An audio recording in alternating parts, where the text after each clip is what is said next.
Welcome to Sustainable Leadership Live. I'm Lisa Danforth, your host, and today we have the spectacular Sheryl Plouffe. Sheryl, thank you so much for joining today and sharing about podcasting. Hi, Lisa. So great to be here on your show today. This is an exciting topic. Yeah, it is, and I can't wait to dig in. I know a lot of people who are super interested in how to leverage it, how to start a podcast. But before we jump in, I really want to share a bit about Sheryl and why we have her here. Sheryl's the founder and CEO of Scalable Business Accelerator and the host of Cash In on Camera podcast. She's produced thousands of videos and broadcast over 20,000 hours of live television as a national TV presenter. Sheryl owns a training company that advises six-figure entrepreneurs who want to implement scalable systems, including profitable podcasts. And she lives and works in Ontario, Canada. And today we are talking about the power of podcasting, how to leverage podcasting for business growth. Let's jump in. All right. So let's start with that first question. How do we monetize a podcast? I think that's one of the biggest questions out there. Yeah, it is a big question, and it's one that is worthy of unpacking because at the end of the day, if you have a business, you need to be profitable. So I think we have to start this conversation at the point of thinking about intent. What is the intent behind a podcast that you might be producing or want or aspire to produce? If you're looking for your podcast to become the business, John Lee Dumas is a good example, right? Entrepreneurs on Fire. Like the actual podcast is the business. So he sells sponsorships and advertisement and it has become, obviously it's a huge success. Right. That's different. In a case like that, you might want to be more focused on production and the production value of it, so higher end microphones, a studio, soundproofing your room, whereas what I do and what I specialize in is helping people to leverage a podcast to grow their business. That's different. You still want it to be as good as possible from a production perspective, but you also have really this desire to, or you should have the desire to leverage it to grow your business by getting leads, right? By building prospects and business opportunities and maybe even connections. This is the lifeblood of your business: leads, conversations, especially if you're a coach, consultant, or expert who has let's say a higher ticket price point on your products or services, which you should, by the way. That's all predicated on relationships and talking to people. So it's really thinking first about the intent behind it. And if you're really leveraging a podcast to grow your business, now we can start that conversation around what that monetization model is. It's monetizing your own products and services. Right. Building trust, building rapport, all of that. What I'm really hearing is get the best quality equipment that you can, but you don't have to get the top. Don't let that stop you from getting out, being seen, being visible, and really monetizing it and growing your authority in the field. Yeah. Yeah. I mean, Amazon is your best friend. I mean, you can go on Amazon. I have a list that I have on Amazon with all of the microphones, webcams, and things that I recommend, because it's really that easy. You just pick one and then you have it shipped to your door the next morning. So that is, can it be any easier? It's going to be really about choosing something and going with it. Certainly you want to be paying some attention to the production, right? But it doesn't have to be at the level of broadcast perfection in order to get started. Let's talk a little bit about creating content, because I know that trips me up, right? You want to have it be perfect, or just you can own your brilliance, but when you sit down to create the content, whether it's for a podcast or blog, I think it can evade us. Can you talk a little bit how we can create that content that helps us get out there? Yeah, I mean, it's really about your thought leadership. It's what do you believe? What are your ideas? What's your point of view? What are your insights, wisdom, experience, story? And it's taking all of those things, packaging them up and putting it out there for consumption, whether it be through a podcast, through a YouTube channel, through other means. So a lot of times people just get caught up so much in the production elements of it that it stops them. And I wonder sometimes, is it really a reason to, or is it an excuse not to do the thing that you might have fear around? And so sometimes I think people put up walls in front of themselves, and it's a very convenient excuse to say, well, I can't do that thing because I don't have the right camera. I don't have the right microphone. I don't know what I'd say. yeah, I don't delights, whatever that might be. And so thinking of that and saying, okay, but is that really the reason, or is there Mhm. something deeper going on, likely between your ears? you know? Yeah, I shared a quote with you, well, actually, off from one of your social media platforms, which I think is really relevant here. And it's the first speech you ever give, whether it's podcast or on a live stage, right, will be far better than the one that you never give. So understanding, if you can just talk a little bit about that, we were chatting about it in the green room. Well, really, it's this idea of, are you invisible? And a lot of people are. A lot of people have so much wisdom inside of themselves, and they have a desire to want to improve the world and share their knowledge and put out some thoughts on ideas around what it is that they are a subject matter expertise or expert at. It's within them, but they stop themselves from being visible.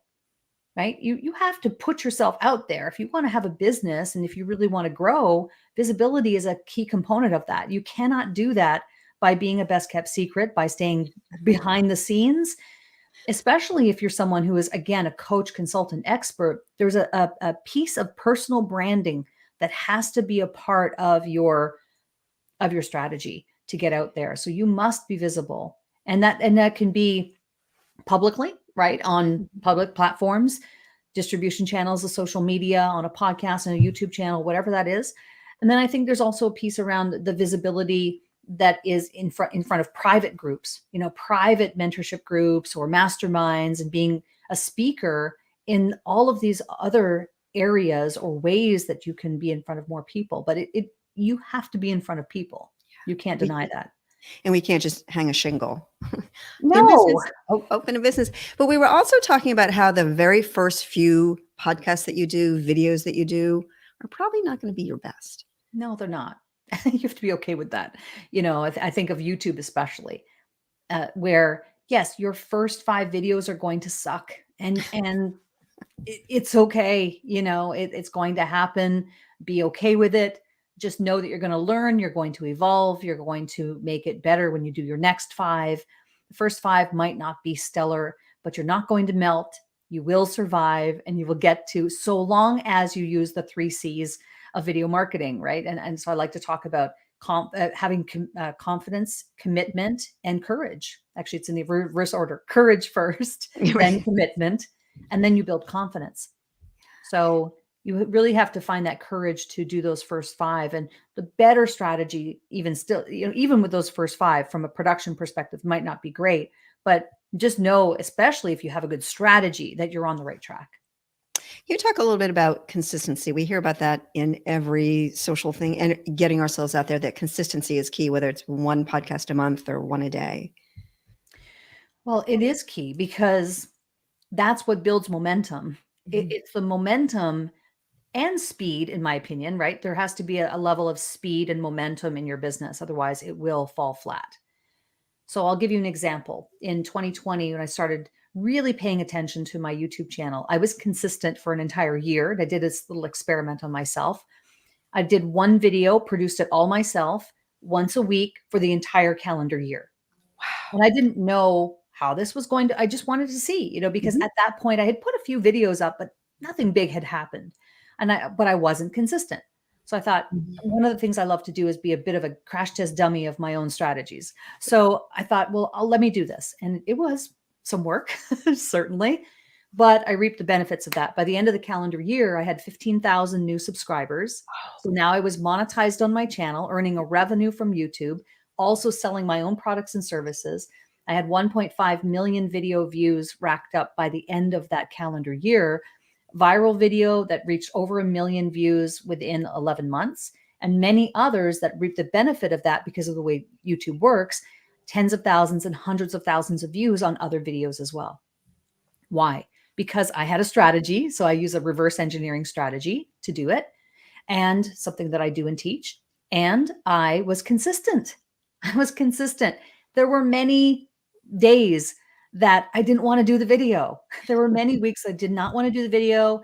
And I would try to find excuses not to do it. And at one point, my husband even said, I think I was publishing on Thursdays. And it was Wednesday. It was very late at night. I didn't have the video ready. And he said, why don't you just skip a week? And I said, I can't because I've Mhm. made a commitment. And Building that trust in that's yourself. the difference. Yeah, I love that. And how do you like we're talking about YouTube as well a little earlier of just using YouTube as a podcasting platform. Can you talk a little bit about that? Because I've heard a lot of people having questions about podcasts on YouTube. Yeah, I mean, it's YouTube has really come full force to, I think, lay claim or stake that, that market around the Mhm, video podcasting. And myself and others who have been doing video podcasts for quite some time now are saying yay, because YouTube has now a podcast platform and you can actually search podcasts on YouTube. And what it is now, if you have a playlist like I did, Cashing on Camera was a playlist within my YouTube channel. mhm, All I had to do was go in, click a button, and turn it into a podcast. So now it's automatically on the podcast platform on YouTube. So it's a really exciting development in the podcasting space, especially for those who are video first, like I am. mhm. It's as simple as just clicking the button and now it's on the podcast. So I have a podcast button on my YouTube channel now. If you go to the homepage of YouTube and you want to browse, you'll see a podcast tab. And so it's a way to get indexed in there. I would love to know because podcasts always used to be just audio, and you're seeing so many more with video. Can you talk about the benefits of that or what a drawback might be? Technically, a podcast is It's audio, audio. right. But what's happened over the course of many years here is that they have become synonymous, right? And so this idea of more and more, especially during and after the pandemic, so many people were gravitating to online and they were trying to use video to be a lifeline for themselves, both personally and professionally. And so more and more people were doing this type of interview format and getting used to Zoom and StreamYard and Restream and all these different platforms. And so lo and behold, here we are now where a lot of people have adapted to this way of communicating. And so I've always been a video first person because that's what I did professionally as a broadcaster. And the advantage of it is to repurpose. So video podcast repurposed to an audio. I call it podcasting in general, right? Mhm, Just to give it a blanket term, because otherwise it might be confusing to the market. If I was saying, okay, the live stream is then repurposed to an audio podcast, I just call it podcasting. podcast. Yeah, because it's really more about, I look at it through the lens of the show. It's like Cashing on Camera or your show is a show, and it's just how we're distributing it. The It's advantage of doing video, though, is that it's much more dynamic. If you mhm. want to repurpose to an audio podcast and again, leverage what you're doing once into multiple different formats, it's less it's less desirable to go from an audio podcast and then trying to make the video. And that's what often happens. People have an audio podcast and then they say, but I want to put it on YouTube. Great. Mhm. But YouTube is a video platform. So what video now will you produce? Now you're in post-production world. Are you going to produce to go with that audio? There are apps, there are, audiograms, but people don't engage with audiograms like they do with two people actually talking and engaging with each other. Absolutely. I love watching like Rich Roll's podcast. It's one of the few that I'll watch that are 2 hours long. And it really is, it's much more engaging watching it live and watching you on YouTube as well. I do find it that you get more engaged, more sort of stay longer, definitely. Yeah, it's definitely more dynamic. Mhm, And then also from a repurposing perspective, we're talking about content here. If you record your interviews on video first, now you have, if you want to, you can have avail to repurposing short form clips from it. mhm.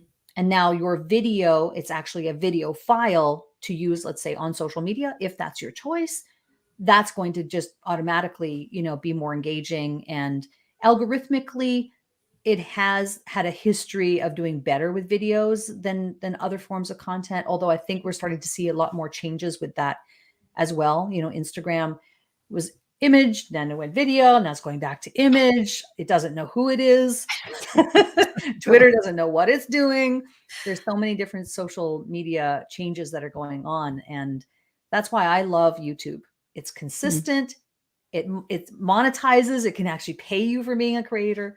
But podcasting is also a really key component, especially when you want to build relationships.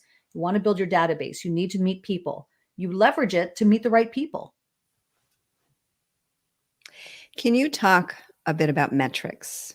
Because every time I check the metrics, where podcasting is going, it's just going through the roof. Is it still rising at just an amazing rate, astonishing rate? I think the last statistic that I heard are that there are 4 million podcasts, and I think 400,000 are actively producing monthly at this point. I'd have to check those metrics. But from a metrics analytics perspective about the individual podcast, downloads don't matter to me.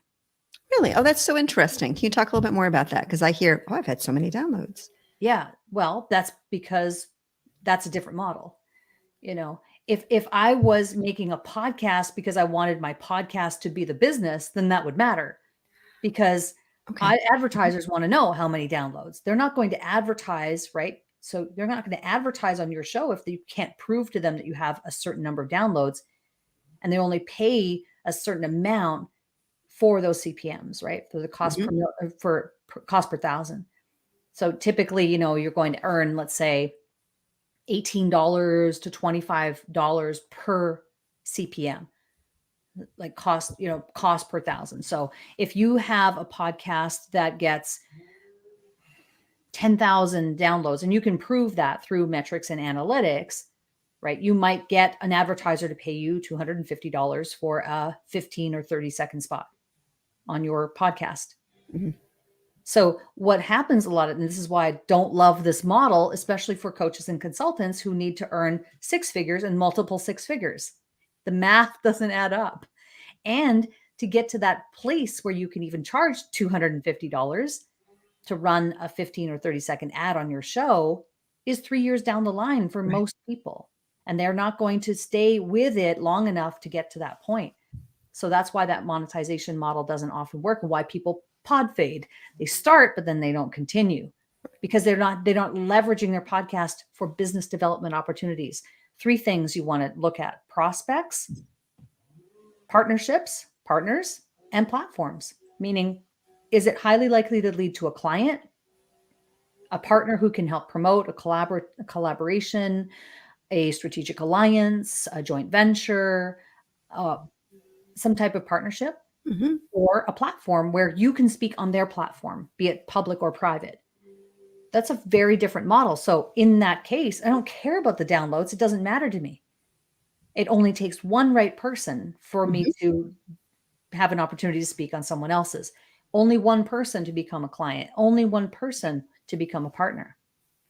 That is so insightful. Thank you. That's my big takeaway. I'll have plenty as well. But when you hear all of these things you've got to be focused on and you need to have, but that was just such a beautiful piece of information that also releases the pressure of having to have, 1 million downloads within the first year. Now, you mentioned podcast fading. Right? What are some of the things that we can do as we're starting a podcast, or we've started, to keep us from fading? And I've heard you need to have a certain amount by yourself in the beginning, or maybe have 12 in the bank and schedule it out. Like, what are some things that we can do to set ourselves up for success to truly monetize? So I'm not a believer or a fan in the launch model for a podcast. So yeah, a lot of people start a podcast and they go, okay, well, I'm going to have a big launch. And so it's a 16-week promotion calendar, and we're going to get, and so I'm going to have 12 in the bank first. And I'm not really a fan of that model, because the fact is that if you are looking to grow your business, you want to start doing that immediately, as fast as possible. So waiting for, a 16-week cycle of promotion. And the fact is that using this specific strategy, people are not waiting with bated breath for your podcast. They're not. Right? It's big in your mind. It's not that people are going, oh, I can't wait. No. And so I'm not a fan of the launch model for that reason. I am a fan, though, of batch recording, if you are indeed going to record. So there's 2 methods. You can either record it as what I would call, record it like a look live, meaning back in the TV days, you would record something as if it was live in order to rebroadcast it later. And what that does is that prevents and eliminates a lot of post-production. So that's one of the methods. Or you can go live, actually stream it out. You use StreamYard. I'm a big Restream fan, and that's what I use, Restream, and I teach that. That multi-streaming platforms that exist today are so powerful that you can do the work once, again, leverage what you're doing and have it go out to multiple platforms at the same time, if that's your choice. So it's really about production and having efficiencies in how you're producing your content. That's the big takeaway here is you have to make it streamlined. It shouldn't take you more than an hour per week to do your podcast. And that Perfect. I was includes going to ask that. I finding the forgot. guests, interviewing, everything. All of it should take no more than an hour per week. Yet most people are doing it in a very long way. Like they're doing it in a very cumbersome, time-consuming way by using all kinds of different tools and tons of editing. And it's taking them anywhere from 5 to 8 hours sometimes to do an episode. And that's really not going to work amongst all the other things that you need to do as a business owner. Not sustainable for sure. For sure. Well, believe it or not, we are at time. I would love to keep you on for another half an hour because there's just so much amazing information. But is there anything that we didn't talk about that you would have wished that we had brought to light that you want to mention? I think if I could just say that there's some really exciting things that are coming down the line here in my world. And so if anyone wants to reach out to me, have a quick conversation, I do these 15-minute quick win calls, where we can really give people a quick win in 15 minutes. And then resources, or maybe there's a connection I can make for you, whatever that may be. So if you're really someone who wants to grow your business, feel free to book a 15-minute call. And the other thing that's exciting is we have, we're actually in the works right now. We're building a 7-figure podcasting program where we're going to be guiding select people through the process of making and earning $1 million of revenue with their podcast in 2 years or less. It's really exciting. And then, of course, I have Scalable Business Accelerator, where I help people to scale their business into multiple 6 figures. Lots of exciting things going on. So just connect with me and I'd be happy to send you the proper resources. That would be great. Feel free to pop that free 15-minute link in the chat on any of the platforms that were there so people can grab it as well. And if you are watching this live or replay, please make sure that you put #replay and tag us if there's any questions, and we will make sure that Sheryl answers them. I won't be answering them. So wonderful. Well, where can people reach out to you and connect with you? I'm on the social platforms at Sheryl Plouffe, and you can find my link in bio will give you my signature card, and I keep that up to date with where I'm speaking next and what the resources are and where you can connect with me on social media. SherylPlouffe.com you can go to as well. And those are the main ways. I would say LinkedIn is really my main platform in terms of where we can message and connect. YouTube is huge for me. I have I think I'm at over 18,000 subscribers now and still growing. So we have that in terms of content. There's lots of different ways that you can reach out to me. And I'm assuming that LinkedIn is just Sheryl Plouffe, not. I think that's the advantage of having a French Canadian name like Plouffe and Sheryl Plouffe with an S is that I got my name on all the platforms. Yeah, perfect. Well, this has been great. Thank you. What is one thing that you would like people, if it was the only thing that they took away from our conversation today, what's most important, do you think, for them to really start leaning into?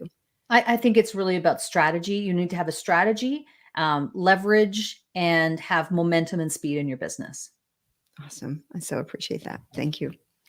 And next week we have Sheryl Plouffe again next week. We have Bernadette Thompson next week, May 17th, 11 a.m. East Coast, 8 a.m. Pacific. We hope to see you there. If you're watching this on replay, again, please put #replay. If you reach out to Sheryl on social platforms, please let her know where you saw her. And Sheryl, thanks again. I so appreciate you sharing your brilliance with us. Thanks so much, Lisa. It's been great being here. Thank you. Take care, everyone.